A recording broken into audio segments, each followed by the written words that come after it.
We begin with the Mishnah, Daf Yud, Amud Aleph, sagt the Heilige Mishnah, Hete Nedarim. The halacha of being mater a neder. A person makes a neder, and then you can go to a chacham, and you can find a Pesach, you can find an opening to be mater your neder. If you explain to him the conditions and what you made the neder, and that you didn't mean to make the neder in certain conditions, so then you can be mater your neder. So this concept, says the Mishnah, parchem ba'aver. It's something which is like hovering, it's flying in the air, meaning it has no real source. For the Chachamim were mechadish this, that this could be done, but it has no real source in the pasuk. Ve'elam al mashi yismeichu, has nothing to rely on in the pasuk. Hilchas Shabbos, similar, the halachas of Shabbos, Chagigah, the halachas of the Karm Chagigah, v'hami'ilos, the halachas of Me'ilah, which is a person that goes and misuses something that belongs to Hekdesh, harehem kahararim hatluyim b'saira. It's like mountains that are holding on with a thin hair to its source, meaning that there is some source for them, but very, very weak source. Shehein mikra mu'at v'halachas merubais. In the pasuk, there's a very small source for this, but there's a lot of halachas that come out of this one little source. So the only reason this Mishnah is mentioned here is because of the Chagigahs. As the Gemara will see in the Gemara that the halacha of bringing a Karm Chagigah, the Gemara will point out, it doesn't even say it clearly in the pasuk. Exactly what the Mishnah means here regarding Shabbos and Me'ilah, why are they hararim atluyim b'saira? Shabbos is clearly in the Torah, Me'ilah is clearly in the Torah, so the Gemara will explain. Hadinin, the halachas of Dinei Mamanis, which has many halachas regarding money matters. V'ha'avedis, all the details of the Aved in the Beis HaMikdash. Hataris, v'ha'tumais, all the halachas of Tumah and Tara. V'harayis, all the halachas regarding the Yisurim of Harayis. Yeshlam al-mashi yismeichu, they do have clear psukim that are in the Torah to rely upon. V'hein gufei Torah. And they are, gufei Torah, they are clearly in the Torah. The Gemara will explain this as well. So the Gemara, Tanya, so we learned in the Braise that there's actually opinions that argue with what it said in the Mishnah. In our Mishnah it said, the heter of a neder, for a chacham to come along and to undo or to annul a neder is something which is just pereach b'aver. There's no source for it in a pasuk. But in a Braise it says differently. So Rabbi Eliezer says, Yeshtam al mashi yismeichu. It does have a pasuk to rely upon. What is that? Shenemar, because it says in one pasuk, ki yafli. And then it says again, ki yafli a second time. Twice, once by a neder, I believe it is, Ashir brings. Once by erechin, which is a certain kind of a neder, when a person donates to the Beis HaMikdash, and once by a nazir, which is another kind of neder. By both of them, it uses this interesting term, ki yafli. What does yafli simply mean? Yafli means when a person will spell out. When a person will? Utter. Okay, that's the utter, but it also means when a person will reveal and spell out what he's saying. So why does it say twice this term hafla? Achas hafla le'isr. So one time the term hafla means that a person says something and that creates a prohibition, that he now has a vow upon himself. And va'achas hafla le'heter. And another time the hafla is when a person is able to bring a heter for the neder that he made. So Rashi explains, the word hafla means to spell out, to explain. So therefore, why is the Torah telling this twice? One is it when a person explains what it is that he wants to asr upon himself, and therefore by making this neder, he becomes asr. And another one is when a person explains to the chacham, to the rav, he comes to the rav and he explains, I only made the neder in these circumstances, and now the circumstances changed, that is, and therefore my neder should not apply in this case, and I regret making this neder. So that's another kind of spelling out and explaining what the person means. That's the heter that comes through the chacham. Erechin and Nedarim are the same thing? Yeah, Erechin is a type of neder. There's a Erechin, Naziris, and Regel and Nedarim. These are three types of Nedarim. So that's the source in a pasuk. So it has what to rely on. The Braise brings another opinion here. Rabbi Yeshua brings a source for this concept that you could be mater a neder. Yesh lama mashi yismoichu. You could rely on this pasuk. Shenem, but says Asher nishbati va'api.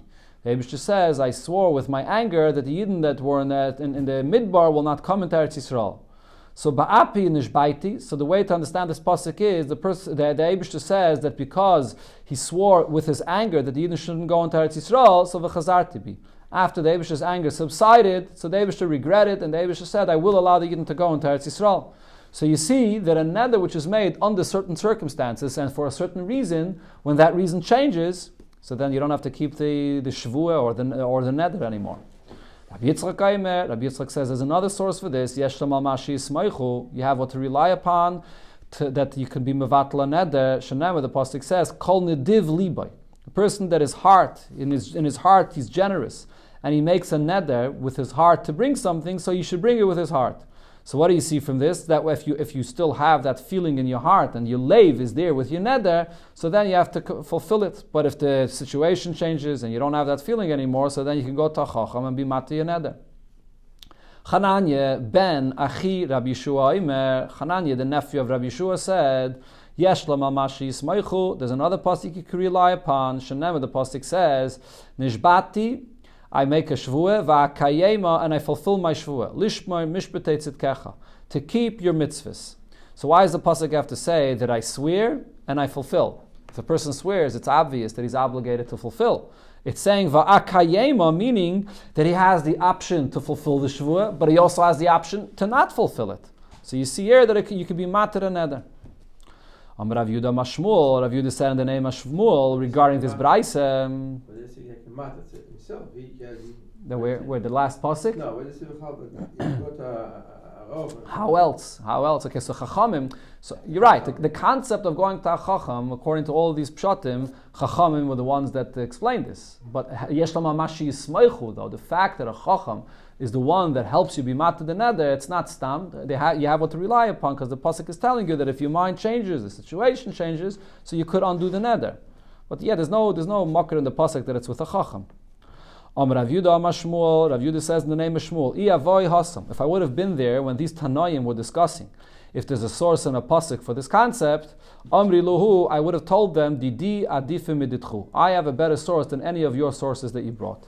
Shanama, because the pasuk says, and this is in the parsha of where it speaks about Nedarim itself, in Parshas Matos, it says, Lo yachal dvarai, that a person should not make chulin, a person should not desecrate the words that he said, that he made as a vow. What does that mean? Who and it says lo yachal dvar roi, that your words that you have said, you should not desecrate them. So you cannot do that. But others, you go to a chacham, he could help you make a pesach, an opening, and find a reason of why you can't fulfill it, to be meichel or to desecrate or annul the words that you said. Amarave, so Rave said about all of these sources here. Lukulu islu perche. All of the sources that the Tanoim brought could be refuted. Besides the source that Shmuel brought, this is a source that has no refutation to it. The less lay perche, it can't be refuted. If the source is from what Rabbi Eliezer said, that the Torah says twice the words kiyafli, so it's extra. No, it's not extra, because Dilmek Rabbi Yehuda Sha'ama Mishum Rab Tarfon. Maybe it's coming to teach me what Rabbi Yehuda said in the name of Rab Tarfon. Tanya will learn in Abraise, Rabbi Yehuda Mishum Rab Tarfon. Rabbi Yehuda said in the name of Rab Tarfon, Lo Olam Ein Echad Mehem Nazir, that none of these individuals are a Nazir. So what is this Braise speaking about? Rashi brings the story. Look at the first Rashi in the wide line. Rashi says there were two people that were sitting together, and there was someone coming towards them. And one person says, if this person that's coming towards us is a Nazir, I'll be a Nazir like him. Another person that's sitting there says, if this person that's coming towards us is not a Nazir, I'll be a Nazir like him. So each one made a vow to be a Nazir with a suffix. He was unsure if his vow is going to take effect or not, because they don't know who this person that's coming towards them is. So you learn out from this pasuk ki yafli that both of these people will not become a Nazir through what they said. Why? Because yafli means that when you utter what you say, it has to be clear what you're saying. It has to be spelled out clear that you know what you're saying. If when you say what you say, you're not even sure if you'll be a Nazir or not, you won't be a Nazir. So over here, each one of them was unsure about what his words are going to be, so you're not a Nazir. So therefore they say, Lo olam ein echad mehem Nazir. In such a situation, none of them will be a Nazir. Why not? Shalei nitna nezirus ela lafla. Because nezirus only takes effect for a person that is a flaw when he spells out something which when he's uttering it, it's clear what he's saying. So therefore the word kiyafli, the extra word kiyafli, comes to teach me this. It's not coming to teach me that a person could be matter his neder by spelling out his neder to a chacham. If the source would be from Rabbi Yeshua, that the Eibishter says he swore in his anger, so you don't have to taish that it means that the Eibishter changes his mind because of that. Maybe the pshat of the pasuk is as follows: Ba'api nishbati, that the Eibishter says, I swore in my anger, and I will not retract what I swore in my anger. Right? That generation that was there in the Midbar never entered into Eretz Yisrael. They passed away, and the next generation went into Eretz Yisrael. So how do you know that it means that the Eibusher retracts the shvuah that he said? And the next one that the Gemara brought before is also not a raya. Imid Rabbi Yitzchak, if the source is from what Rabbi Yitzchak said. So Rabbi Yitzchak said that the pasuk says, "Kol nediv libay," that a person makes a neder with his heart. So Dilme la'afuke mid'Shmuel, maybe the reason the pasuk says this lashon of nediv libay, it's coming to exclude what Shmuel said. Shmuel said, "Gam abelibay," when a person makes up his mind in his heart about a certain neder, so just because you have that in your heart, you don't have to fulfill the neder. It's still in your heart. You have to say it verbally.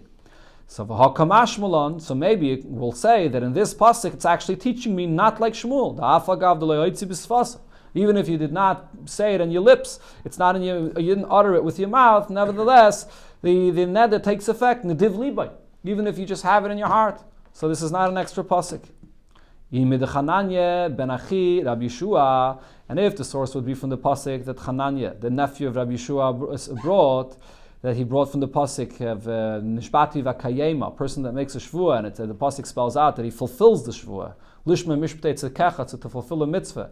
So it's mashma that you have an option to fulfill it or not. So Dilme could Rav Gidla Marav. Maybe the point of that pasuk, why does it add the word Vakayema? It's coming to teach me what Rav Gidla said in the name of Rav. Dom Rav Gidla Marav. Rav Gidla said in the name of Rav. Minayin shenish boim lekayim es mitzvah. From where do I know that a person can make a shvuah to fulfill a mitzvah? What's the point of this? Why would a person make a shvuah to fulfill a mitzvah? He's already obligated to do the mitzvah anyways. So Rashi says a person is making a shvuah because he wants to be mizarez in himself. He wants to be sure that he'll actually fulfill a mitzvah, so he makes a shvuah that he's going to fulfill the mitzvah. So from where do I know there's a point of a person doing this? Shenamar, so you see here in this pasuk, it says nishbati, person swears, v'akayema, and then he goes ahead and fulfills, lishmar mishpatei tzedkecha, to fulfill the mitzvah.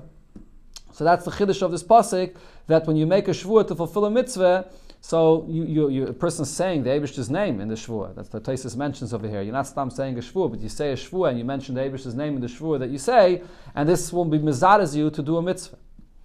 The Mefarshim here bring up this that in Masechta Shvuos it actually says when a person makes a shvuah to fulfill a mitzvah, the shvuah doesn't take effect. Why? Because the person is already mushba v'ayimid ma'ar Sinai. You're already accepted upon yourself from Har Sinai to fulfill the shvuah. So that shvuah doesn't take effect. You wouldn't be chayav a carbon if you don't fulfill it. But the shvuah does take effect that if you don't fulfill this shvuah, the person would be chayiv malchus. So it does strengthen the obligation the person has to fulfill the mitzvah, and therefore this will push a person stronger to do the mitzvah. That's what the pasuk is coming to say. Elo the Shmuel, but the source that Shmuel brought, which is the pasuk where it says, Lo yachal dvar roi, kol hayetzim mipiv yaseh, so lesle perche. That pasuk, there's no refutation, and from there, there's a good source for this concept that you can go to a chacham to be mater your neder. Amar Rave, v'teimer Rav Nachman bar Yitzchak, Rave said, or Rav Nachman bar Yitzchak said, Hainu damri inshi, regarding this, it applies the statement that people say, Tove chada pulpalta charifte. It's better to have one sharp pepper mimolitzana dekari than a full basket of gourds or of melons. You had all these different reasons that the Tanaim said, and all of them seem to be good reasons, but they all could be refuted. But you have one good pepper, you have one reason that Shmuel said, and that's much better than all of them. It said in the Mishnah, Hilchas Shabbos, the halachas of Shabbos is like a mountain that's hanging on a thin thread, like a hair. So what does this mean? Fragt the Gemara, Michtav Ksiven. Of course, the halacha of Shabbos that you should not do malacha on Shabbos says in the Torah many, many times. And says the Gemara, what is this referring to? It's referring to a specific halacha of Shabbos. Look at Rab Abba. The halacha that Rab Abba said. Rab Abba said, guma b'Shabbos, a person that's digging a little hole in the ground on Shabbos. The only reason he's digging this hole is because he needs the earth for something. Pater halal. He'll be pater for doing this on Shabbos. So what is he saying here? Usually, when a person digs a hole in the ground on Shabbos, this is a tilde of the malacha of baina. Person is building. And when you build, you dig a hole, you create a certain place. So that's baina. But over here, he doesn't need the hole b'chlal. What is he digging for? He needs the earth that he's taking out of it. He needs the sand. So this is what's called the malacha she'ein tzricha legufa. A malacha that you're doing that you don't need the actual purpose of the malacha itself. You just need you don't want the hole there, b'chlal, but you need the earth, so it just creates a hole.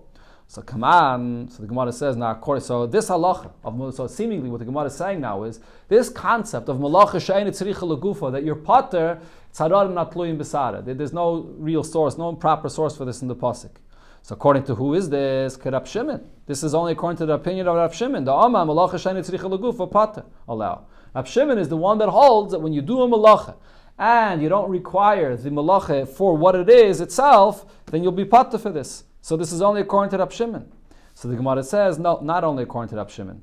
In this case, even Rabbi Yehuda, that usually says that when you do a malacha that's einat tzricha l'gufa, you don't need the malacha itself. You would be chayev, but in this case, Rabbi Yehuda would agree that you're potter. Why? Hasam misakin. Usually a person does a malacha, even though he's einat tzricha l'gufa, but he's fixing something. So therefore he would be chayev. Hacha mekalkalhu. Over here, what is the person doing when he's digging a hole in the ground? The person is digging the hole and he's creating a kilkel. It's ruining the level, the ground that's not level anymore. So he needs the sand. So there's two problems here. Besides the fact that it's ein tzricha legufa, that he doesn't need the hole itself. So therefore there's no malacha of baina. He also ruined the level of the ground. So therefore he's makalkal. So even over here, even Rabbi Yehuda would agree that he would be potter. So basically what the Gemara is saying is, this concept regarding Hilchos Shabbos, that whatever malacha you do, you're only chayiv if you're a masakin, if you fixed something, if you rectified something, and not if you ruin or destroy or break. That concept of makalkal being potter on Shabbos has no source, no clear source in the pasuk. The Gemara now explains this. Mai kaharoran atluyim b'saira. So what does this mean? That it's like a mountain that's hanging on a thin piece of a thin hair, which means it does have a source, but not a real source, not a good source. So what it means is meleches machsheves asra Torah. The source is because when you look in the melachas of the Mishkan, so the Torah refers to the Mishkan as meleches machsheves, a melacha where a person does with machshava, that he focuses on what he's doing, and whatever he does is for a purpose, to construct, to build, to create something, not to destroy, not to break. So that's the source of this concept. This term is used in the Torah regarding the Mishkan, meleches machsheves. So now, why isn't this a good source? Why is it just like a source of a mountain that's hanging on a hair? Or meleches machsheves like siva? Because this meleches machsheves, it doesn't say it in the Torah clearly regarding Shabbos itself. It's the term that the Torah uses regarding building of the Mishkan. And from there we learn out and we apply this to all melachos of Shabbos, as Rashi here brings, because in the beginning of next week's parsha, actually, in Parshas Vayakel, it starts off with Shabbos, and then it talks about the Mishkan, so we learn out the halachas of Shabbos from the Mishkan, that only something which is constructing something is asr, not when you're breaking or ruining something. So therefore, it doesn't have a very, very solid source, therefore it's called like a mountain that's hanging on thin air. Just at a Chagav, over here you have a Taisvis, this Taisvis of Meleches Machsheves. The Taisvis talks about the concept of Malacha She'ein tzricha legufa. So this Malacha She'ein tzricha legufa, there's a machlokes between Rashi and Taisvis in a few places, what it means. Rashi holds Malacha She'ein tzricha legufa means a kind of malacha that you wouldn't be interested in doing it. Because of circumstances that happened, you're forced to do it, but it's not something that you would be interested in doing, b'chlal. The example that Rashi applies this to is, if a person passed away on Shabbos and you have to carry out the body from the house into the street, and you wouldn't be interested for the person to pass away, b'chlal. But it happened, so you have to carry out the person. Or over here, for example, the hole in the ground. The person is not interested in making this hole in the ground. He needs the sand, so he has to make the hole in the ground. That's what Rashi teaches, Malacha She'ein tzricha legufa. Any malacha that you would rather you wouldn't want to have the need to do this at all. But circumstances are forcing you sort of to do it. Taisus brings a different pshat. Taisus says the pshat of Malacha She'ein tzricha legufa is that in the Mishkan, every one of the Lamates Malachis was done for a certain purpose. If you do that very same malacha that was done in the Mishkan, but you're doing it for a different purpose than what it was in the Mishkan, that's called ein tzricha legufa. It's not for the purpose the way it was done in the Mishkan. So the point, according to Taisus, is not something that you didn't want to do, that you don't have, but you have to look at what the purpose was in the Mishkan. If you do it different than the purpose of the Mishkan, that's called ein tzricha legufa. It's not for its purpose the way it was in the Mishkan. It's a machlokes. It comes up a few places. Here's one of them. Okay, the Gemara continues. Chagigah. It said in the Mishnah, the carbon Chagigah is also something which is not clearly in the pasuk. It's like a mountain that's hanging on a hair. Fragt the Gemara, why is it a mountain hanging on a hair? Michtav Ksivan. It says clearly in the pasuk. We had before. The Gemara is going to bring right now. It says that you bring a carbon Chagigah. Answers the Gemara, Rav Papa la Abaye.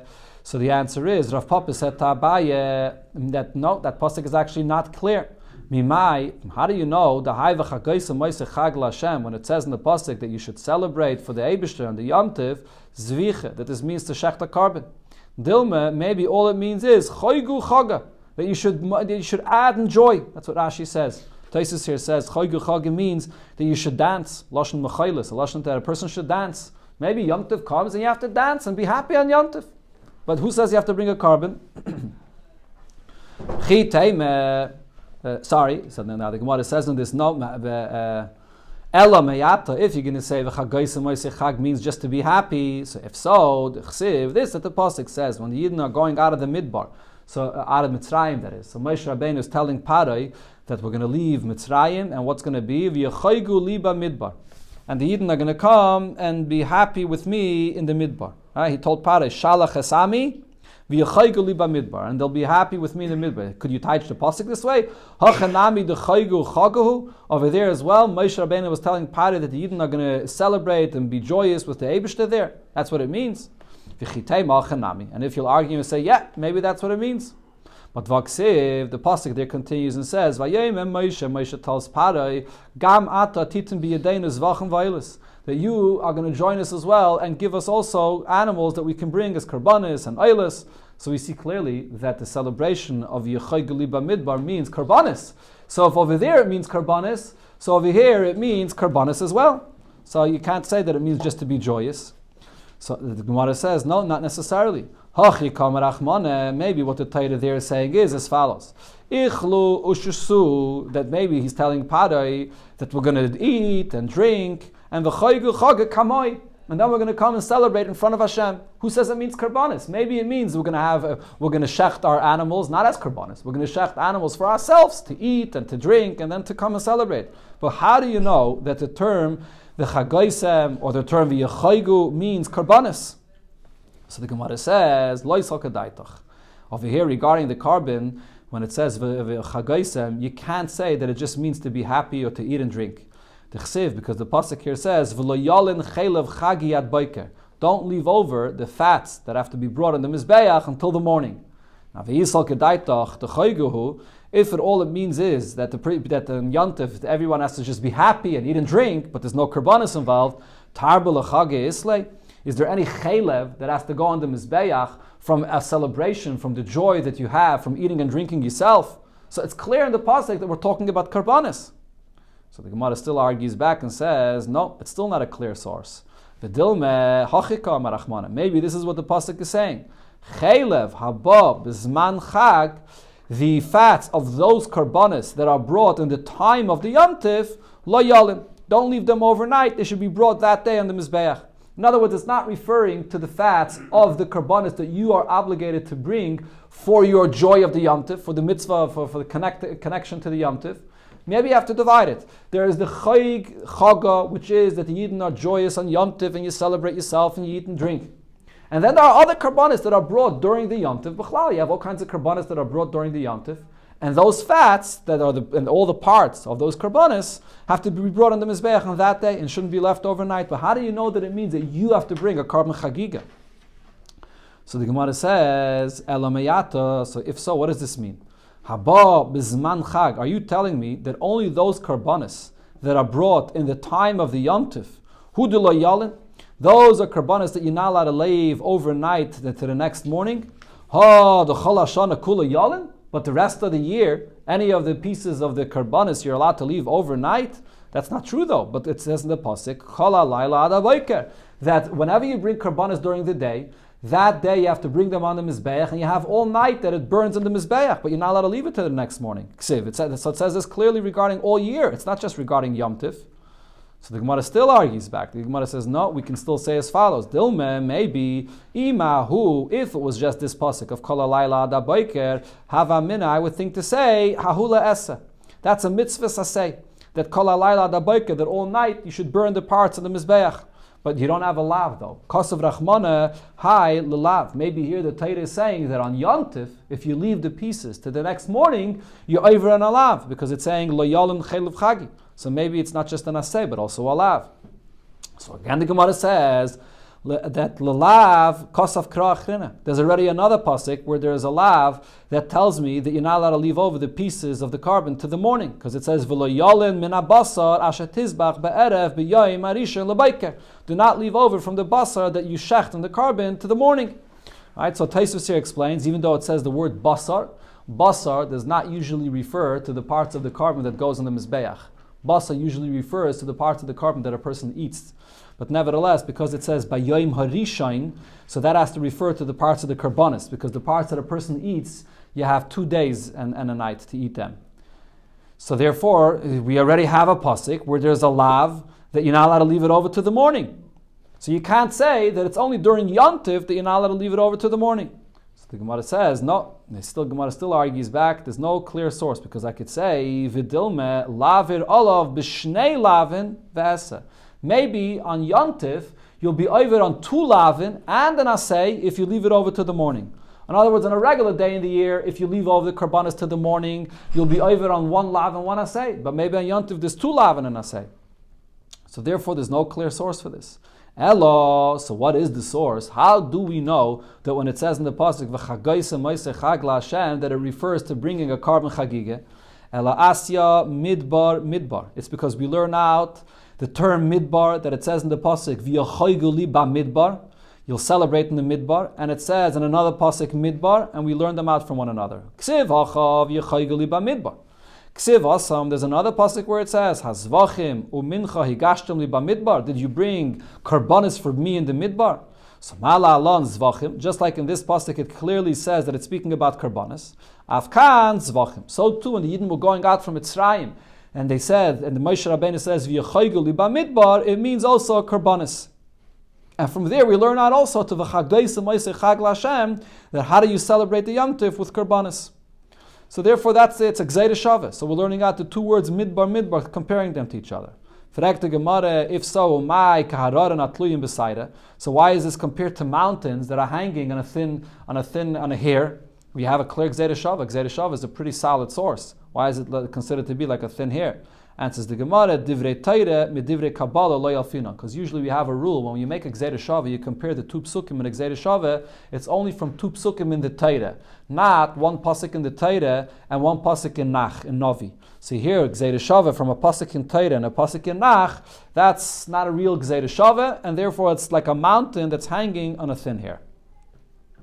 The next thing it said in the Mishnah was mi'ilos, that the halacha of not taking and using things that belong to the Beis HaMikdash is also like a mountain hanging on a hair. Frag the Gemara, michtav ksivan, the halacha of mi'ilah, it says clearly in the Torah. So what is it that's hanging on a thin hair? Amar Rami bar Chama. So the Gemara is going to go through a bunch of options. We're not going to finish it all today until the Gemara is going to conclude what this refers to. So Rami bar Chama says, le'nitzrecha ela lekidetnan. This refers to the following halacha that it says in the Mishnah. The Mishnah there is talking about a person that has chulin money and he has money that belongs to hektish. And he confused them. By mistake, he took hektish money and he gave it to a shliach, he gave it to a messenger to go and buy him something with this money. And the balabas, the owner of this money, thought that he's giving him chulin money. But he didn't realize, by mistake, he gave him hektish money. And the shliach went and used that money to buy something for this owner. So the Mishnah there says, Hashliach she'asa shlichusai, the shliach that fulfilled his shlichus, he bought exactly what the owner told him to buy. So then, balabayis mal, the balabayis is the one that was male, the isser of me'ilah, the misusing the hektish is his, it's his aveda, and not the shliach's aveda. Lo yas l'shlichusai, but if the shliach did not fulfill his shlichus, you sent him out to buy a shirt and he bought you a pair of pants instead, so he didn't do his shlichus, then shliach mal. Then the shliach that misused this money, he's the one that's mal. That's the Mishnah. So the question is, what's the source of this concept? It's very hard to understand this. V'chi asa shlichusai. If the shliach fulfilled his shlichus, amai mal. Why is the balabayis, the owner, the one that did the aveda of me'ilah? V'chi zeh chayte v'zeh mischayev. Do we find anywhere in Torah that one person sins? Over here we're talking about b'sheigig, but the shliach is the one that did this aveda b'sheigig, and the owner is the one that gets the aveda. The owner is not the one that did the sin at all. He did not buy with the money of hektish. He did send him, but he did not actually go and buy it though. Rashi over here brings the klal that it says in all the Torah that ein shliach ledvar aveda. If you send a shliach to do an aveda for you, who's the one that gets the aveda? The shliach that actually committed the sin. The person that sent him to do it doesn't get the aveda. Here by Me'ila, I see that you send the shliach, so the shliach did it, and the balabayis is the one that gets the aveda. You never find such a thing in Torah. So hainu karar not luyim b'saira. So this is a unique halacha, which is a mountain hanging on an ear. Amar Rava, so Rava responds to this and says, no, there's a good source for this. My koshia, what's the question? Dilme shani mi'ila, maybe mi'ila is unique and it's different. The yalfa chet mitrome. You learn out gzeira shave, the word chet where it says by mi'ila, and the word chet that it says by trume. Ma hasam, just like regarding trume, what's the halacha? Shlucha shaladm kamaisai. You send a shliach to separate the trume for you, and the trume takes effect for you. Afkan, over here by Me'ila as well, Shluchai Shal Adam Kamaisai. The shlichus, when you send a person to do it for you, so then the shlichus that he did takes effect for you, meaning that it's your Aveda. So there's a Gzeira Shavet that teaches this to me. So this is not a mountain that's hanging on a thin air. So Rava says, the halacha of Me'ila, which is like a mountain hanging on a thin air, is the following halacha, which it says in a Braisa there. The Braisa says, again, going back to the same case, a balabas that had money and he mixed up the money and he gave hektish money to a shliach and he didn't realize that he's giving him hektish money. So now what happened, the Braisa says, Niskar balabayis. The balabayis reminded himself that he gave him hektish money. So he's not a shagig anymore. Now the balabayis is amazed. The halachas of Me'ila, where you bring a carbon and you pay a chaimish, only applies to a person that was a shagig. So here, this balabayis, in the beginning, when he gave it to the shliach, he was a shagig. He didn't realize what money he gave him. But then he reminded himself. But v'loi niska shliach. The shliach is not aware of what the money is that he has. So the shliach, when he's buying, he's spending the money, the shliach is doing what he's doing b'shagig. So shliach mo'al, the halachas of Me'ila, the aveda of Me'ila, and the requirements applies to the shliach. But the balabayis is not moil. Only the shliach is moil. The balabayis, which is now amazed, he remembers. So the chiyuvim, the halachas of Me'ila, do not apply to the balabas. It only applies to the shliach. That's this halacha. So on this, the Gemara asks, shliach anya, this poor man, this poor shliach. What is he? Why is it his fault? My kavod, what did he do wrong? He doesn't know what he did. Right? He's doing this b'shegig. The balabas gave him this money. The balabas now remembered. The shliach does not remember, and the shliach is the one that was moil. Poor shliach. What did he do wrong? And he's the one that is going to be now responsible for the carbon me'ila and so on. So this is like a mountain that's hanging on a thin air. Ravashi, so Ravashi says about this, no, it's not a mountain hanging on thin air. My kushya, what's your question? Dilme, perhaps, midi dahava, maitzi mois, hektish l'chulin. This is always the way it is. A person that's spending money of hektish, and he takes it out to chulin, even if a person does not know what he's doing, b'shaykik. He doesn't realize that the money that he has is hektish money, and he spends it b'shaykik for chulin. So there's mi'ila. That's the halacha of mi'ila. So every time mi'ila, which is a shaygig, you're doing it by mistake, you don't realize that it's hektish money, and that's when the halacha of mi'ila applies. So the same here is with the shliach. The shliach got this money. He's not aware that it's hektish money, and he's moil. So why is this so unique and so different than the halacha of Me'ila in general? Ela Rav Ashi, so Rav Ashi says, le'nitzrecha ela lekiditnan. What's harar natluyin besara is the following halacha where it says in the Mishnah, notal even ekeira. Person that takes a stone from hektish, a keira, or a beam from hektish, hareza loy moal, he's not moil. Took it from hektish, there's no Me'ila yet. Now you took this and you gave it to your friend. Who ma'al, the one that gave it to his friend, now you were ma'al by giving it to your friend as a gift. And if your friend takes this stone and he builds it into a house, or he takes a beam and builds it into a house, your friend is not ma'al anymore. You gave it to him, you're ma'al. Your friend that used it is not ma'al. So the Gemara asks, mechti, let's see, mishkel shakla. You went ahead and took it from the hektish. So mali hu or mali chavere. What's the difference between you and your friend? Just like when you took it from hektish, so it says that when you took it from hektish, you're not moil. You took it from hektish, you're not moil. You gave it to your friend, then you are moil, and then if your friend uses it, you're not moil. What's the difference over here? Why when you took it from hektish, are you not moil? Only when you give it to your friend are you going to be moil. So this is like this is like a mountain that's hanging on a thin hair. So the Gemara again answers, and we'll finish with this part. The Gemara says, "My kushya." What's the question on this? Dilme Shmuel. Maybe that Mishnah there is speaking about like what Shmuel said. Shmuel said about that Mishnah, Hacha begizbar hamasuris loy avne binyan askinan. What are we talking about? We're not talking about any person that takes something from Hektish. Any person that takes something out of the possession of Hektish, he'll be moil right away, even before he gave it to his friend. Here we're talking about the gizbar, the gabbai of Hektish himself. The gabbai of Hektish, he has all these objects of Hektish always in his possession. So if he takes it from Hektish, he's not taking it out of the possession of Hektish. The things of Hektish are always in his property. So therefore, he's not going to be moil when he takes it. Wherever he takes it from Hektish, it's always in his property. So he took it from Hektish from one place to another. There's no meila yet whatsoever. So only when he gives it to his friend, then he took it out of Hektish. He gave it away. That's when the meila applies. So therefore, this is a very simple halacha which has a simple explanation. It's not a mountain that's hanging on a thin air. So what is this mountain of hanging on thin air regarding meila? So the Gemara will continue. We'll explain this.